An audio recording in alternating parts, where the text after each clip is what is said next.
అమర్ రాథోడ్ ఇద్దరు కూడా రణవీర్ గురించి పూర్తిగా ఎంక్వైరీ చేయడానికి బయటకు వెళ్తారు. మరోపక్క ఇంట్లో అంజు కనిపించకపోవడంతో బాగా కంగారు పడుతూ అమర్కి ఫోన్ చేస్తుంది.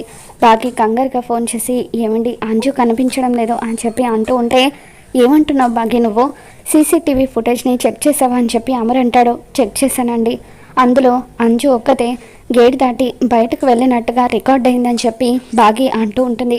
దాంతో అమర్ వెంటనే కారులో బయలుదేరి ఇంటికి వస్తూ ఉంటాడు. మరోపక్క రణవీర్ అంజుని కోర్టుకు తీసుకొని వెళ్తాడు.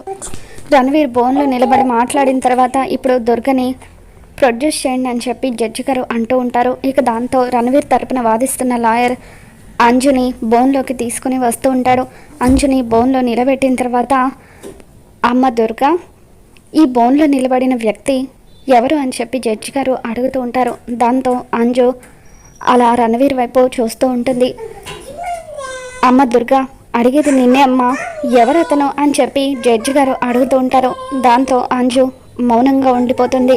మరి రణవీర్ తన తండ్రి అన్న విషయం అంజు జడ్జి గారికి చెబుతుందా?